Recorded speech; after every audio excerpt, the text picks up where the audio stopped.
I had been putting off the reproduction and injury unit for 6 cycles because sooner or later someone was going to ask about human pain tolerance, and I was the one who'd have to answer. I am Skarn, pale-plumed, crested, built more like a heron that lost an argument with a hawk than anything you'd call intimidating. I've been teaching comparative xenoanthropology at Corvell Station's Outer Ring Academy for 9 cycles now, and in all that time I have never once managed to get through the human unit without embarrassing myself in front of 40 students. I'd like to say this cycle would be different. It was not. The alarm hadn't gone off yet. That was the first sign something was wrong, because Marcus never woke up before the alarm, not once in the 2 years we'd shared quarters, not even the time the environmental system hiccuped and the room dropped 4 degrees in an hour. He slept through station-wide drills.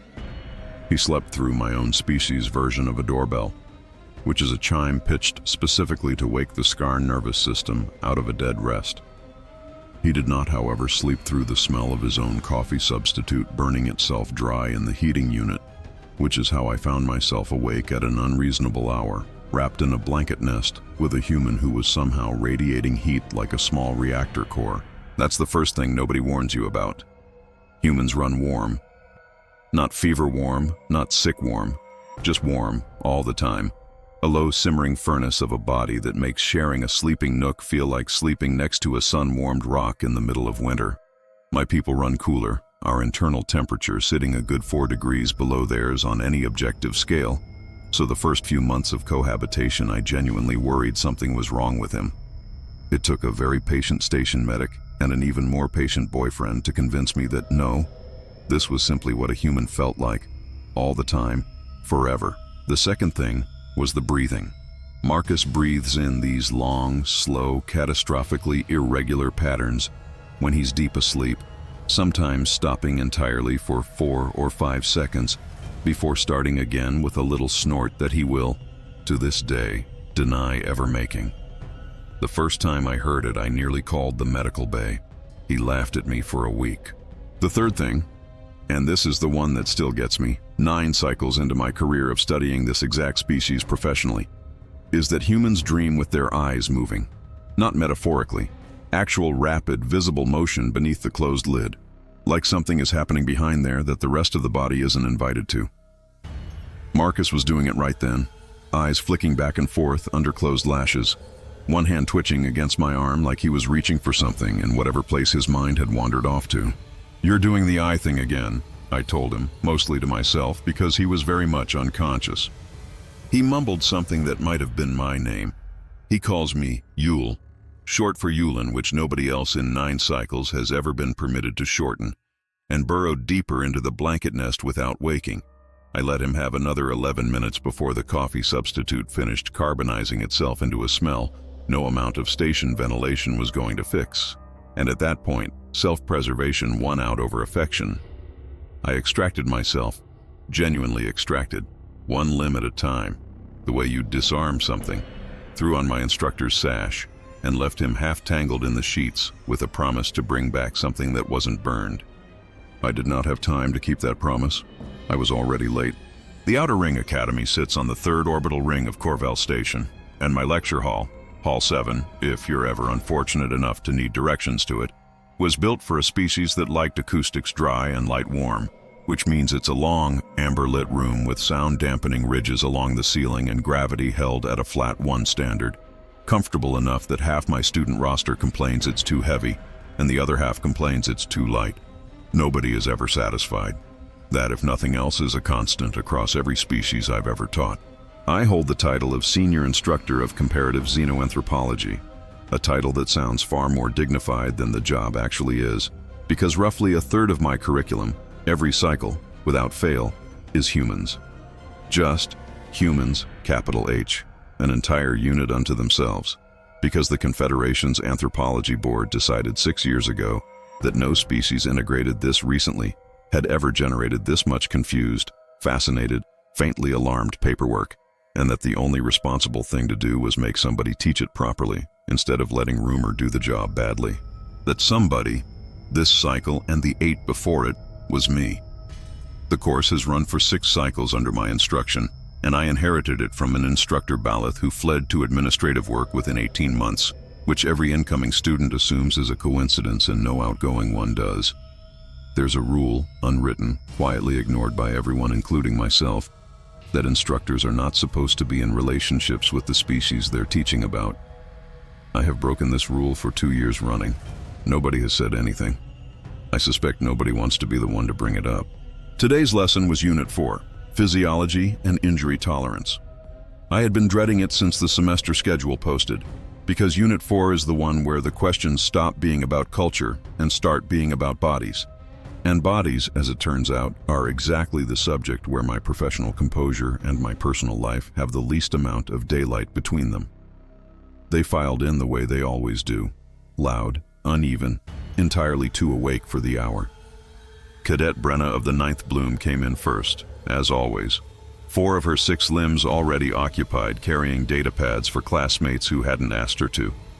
She's Dremel, chitinous, a soft-mottled bronze along her carapace, with antennae that twitch in perfect unison with 3 of her hive siblings scattered elsewhere in the building, a habit that means she sometimes answers questions nobody in the room asked out loud. "You're going to talk about the tolerance thing," she said. Not a question, sliding into her usual seat. Behind her came Dorn Uskal, Grosk, built like a supply crate with legs, tusks blunted from an old training accident he brings up unprompted at least once a lecture. Dorn doesn't do subtlety. "Is it true they can lose a whole limb and just walk it off?" he said before he'd even sat down, which is Dorn in a single sentence. Pelvashtir came in third and smallest, ears already flattened in preemptive anxiety about a lecture that hadn't started yet. Pel is prey-descended, and it shows in everything.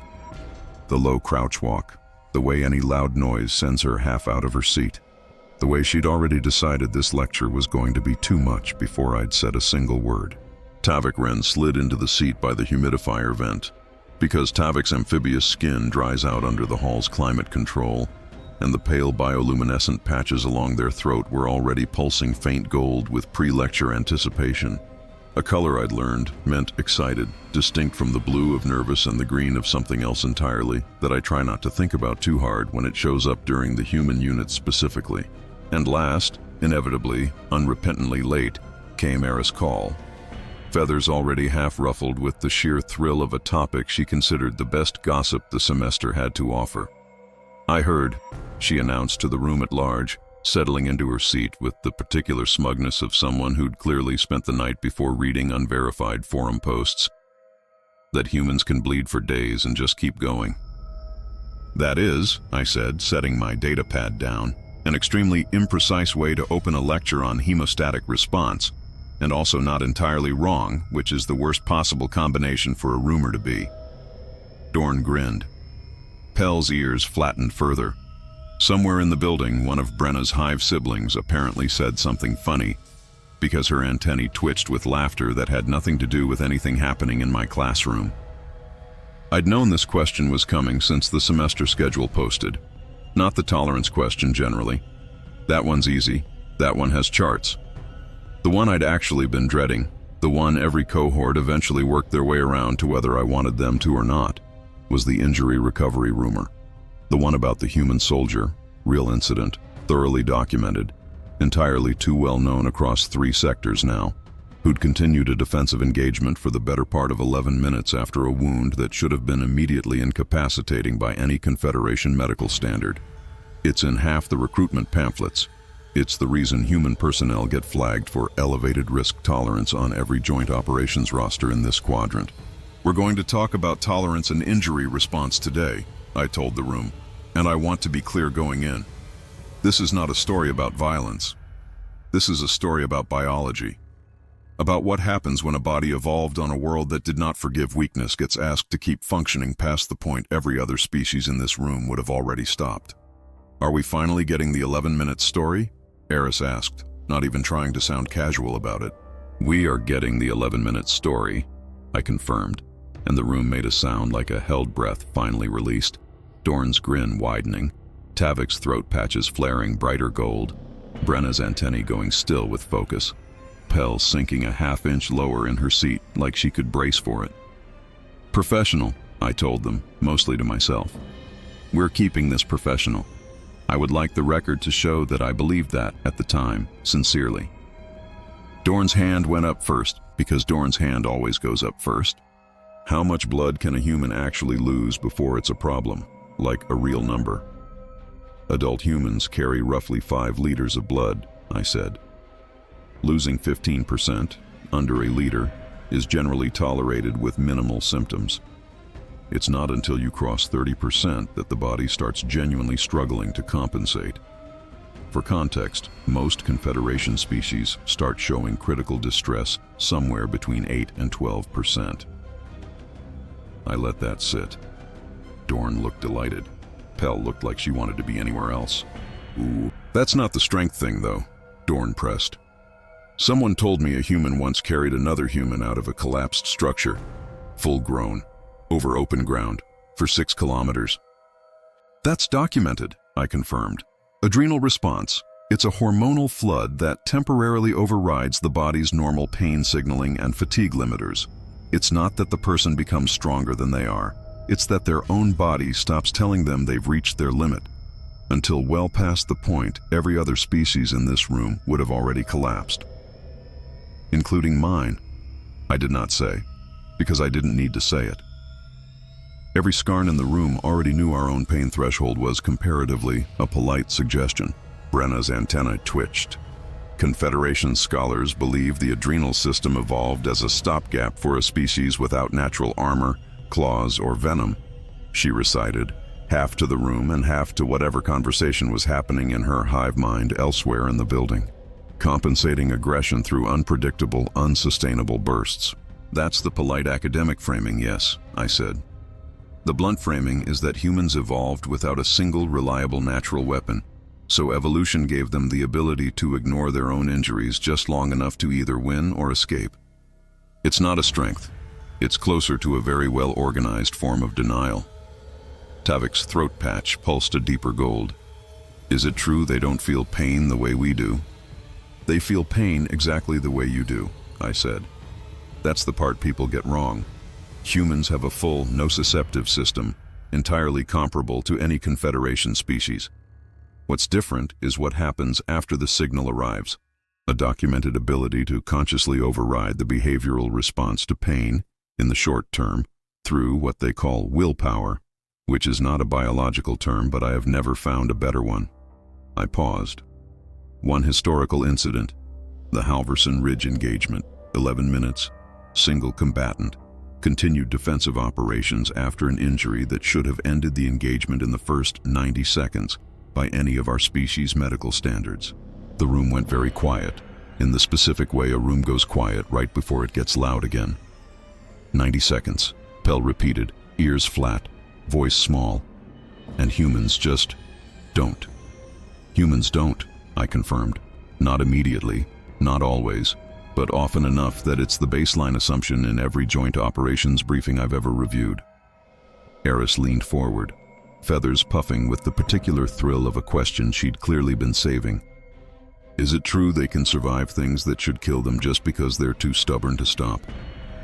That's not a medical framing, I said, but I have also heard it phrased that exact way by an actual station medic, so I'm not going to argue with it. Dorn barked a laugh. Even Pell managed something close to a smile. What about sleep deprivation? Tavik asked next, and this one was almost the funny one. This was the register shift the log needed, the beat that let the room breathe before the next hard turn. I heard they can go days without sleeping. They can, I said, and it is, without exception, a terrible idea every time they do it. Humans start experiencing measurable cognitive decline after roughly 18 hours awake, comparable to what your own species would experience under mild intoxication.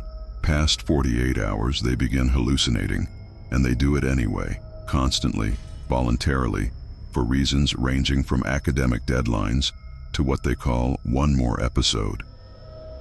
That got a genuine laugh. Dorn, Eris, even a Dremel hive ripple of amusement traveling through Brenna's antennae from somewhere else in the building. They also, I added, feeling suddenly reckless, run almost entirely on a stimulant compound they extract from roasted beans, consume in quantities that would put most of you into cardiac arrest. and refer to the withdrawal headache as a personality trait.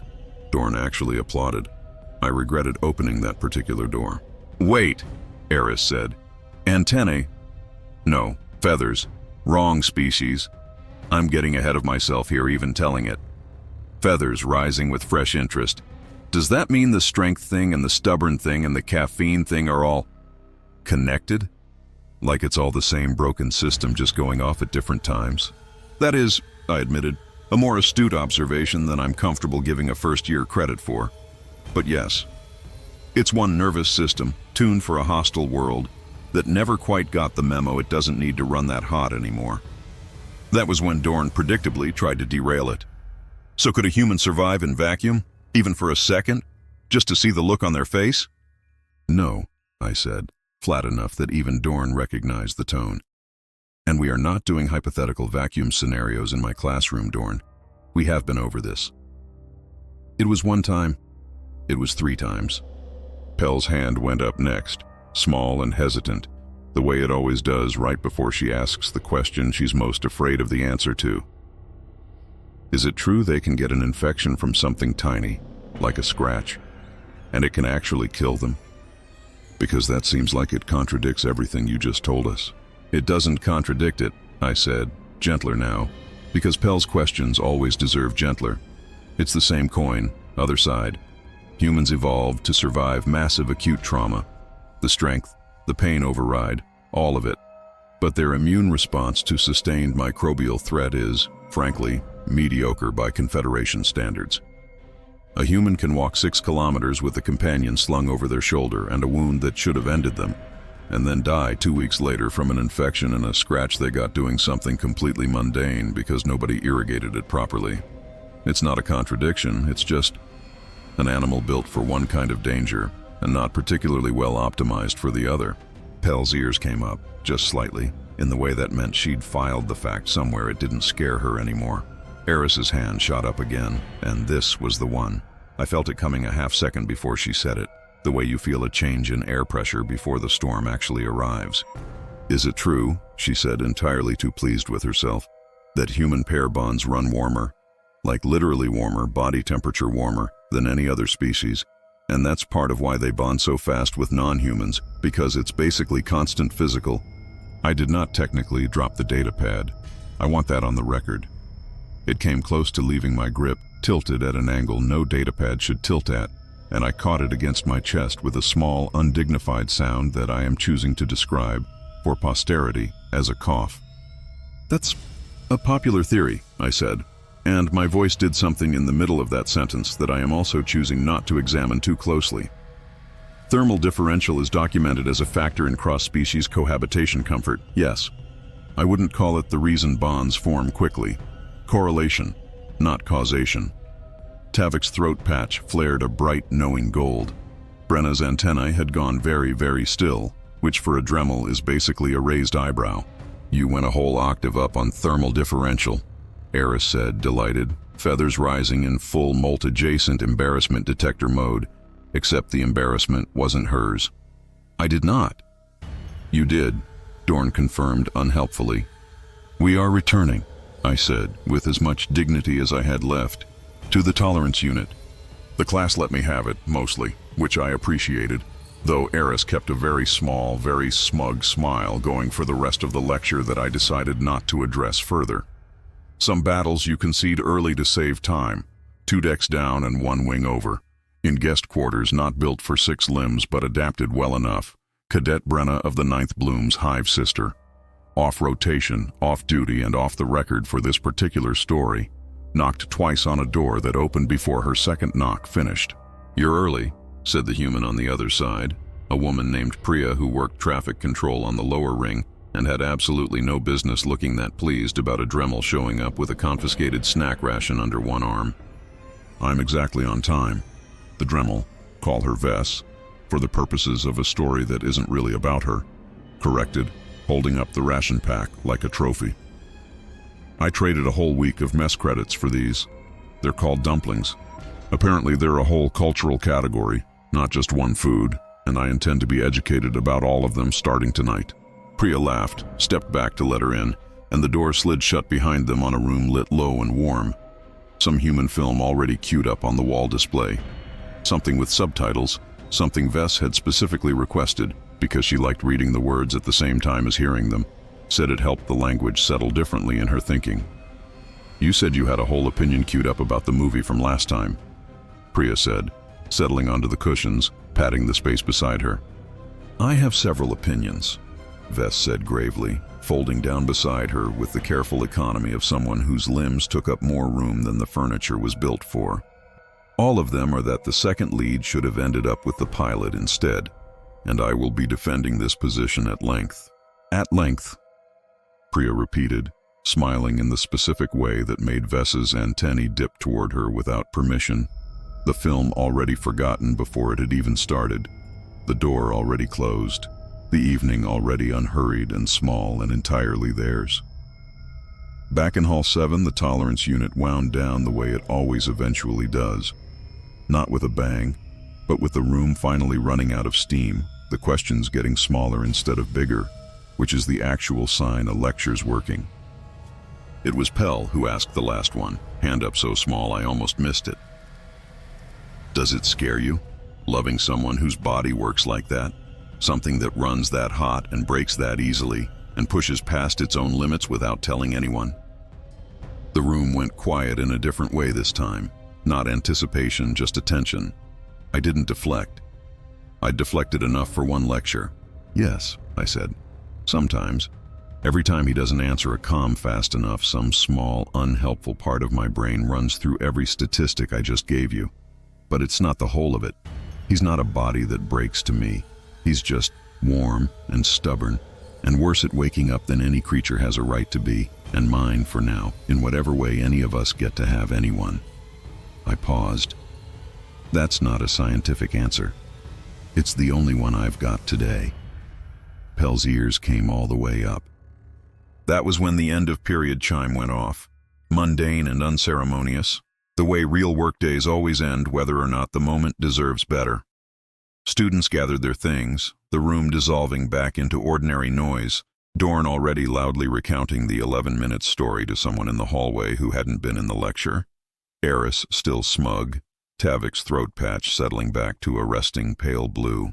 I found the note on my personal comm as I packed up my own data pad.